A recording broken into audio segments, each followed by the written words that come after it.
माता शबरी की भक्ति भगवान श्री राम की नवधा भक्ति का जीवंत उदाहरण है। नमस्कार साथियों, स्वागत है आपका हमारे चैनल सत्य सनातन संगम पर। आज की वीडियो में हम चर्चा करेंगे भगवान श्री राम और माता शबरी की कथा के विषय में। ऐसा कहा जाता है कि शबरी का नाम श्रमना था।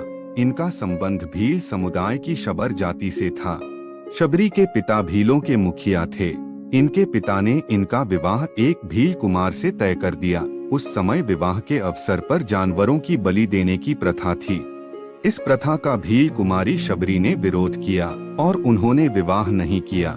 इस घटना के पश्चात वे वन में जाकर मतंग ऋषि के आश्रम में रहने लगी। ऋषि मतंग के आश्रम में आने के बाद शबरी हमेशा प्रभु श्री राम की भक्ति एवं गुरु सेवा में लीन रहने लगी। उनकी सेवा भाव, गुरु भक्ति एवं भगवान के प्रति ऐसा भक्तिभाव देखकर ऋषि मतंग ने अपने अंत समय में उन्हें आशीर्वाद दिया कि एक दिन भगवान राम स्वयं तुम्हारे पास आएंगे और तुम्हारा उद्धार करेंगे।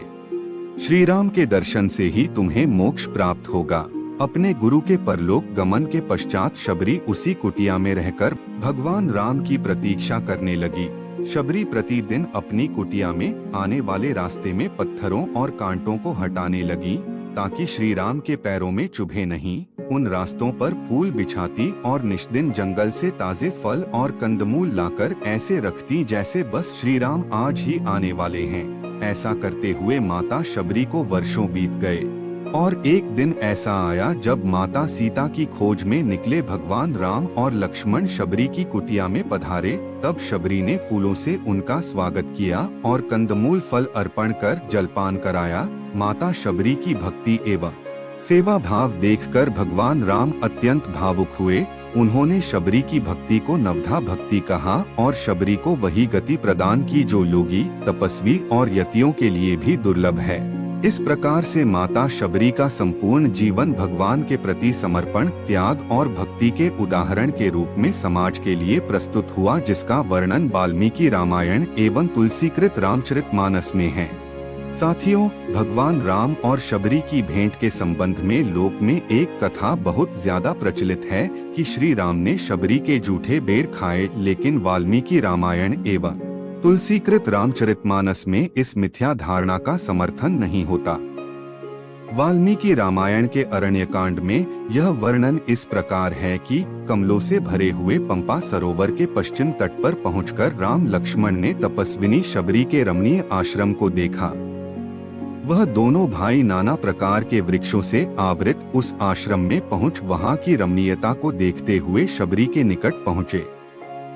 वह सिद्ध शबरी उन दोनों भाइयों को देखते ही हाथ जोड़कर खड़ी हो गई।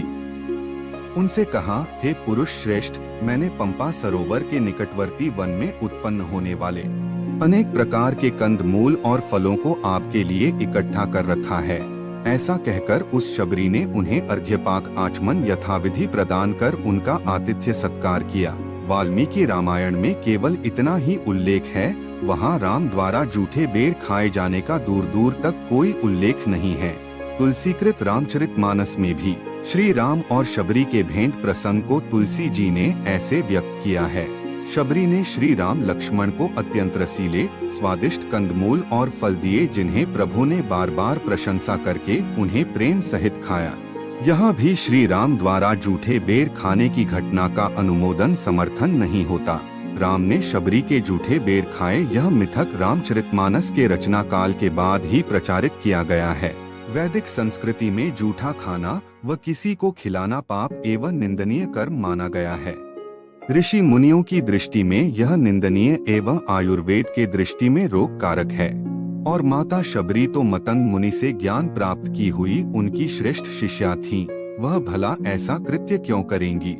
साथियों, इस विषय में आप अपना अमूल्य मत अवश्य दें ताकि हमारे ज्ञान का भी विस्तार हो। वीडियो पसंद आए तो लाइक करें। इसी तरह के और ज्ञानवर्धक वीडियो देखने के लिए हमारे चैनल सत्य सनातन संगम को सब्सक्राइब करें। जय श्री राम।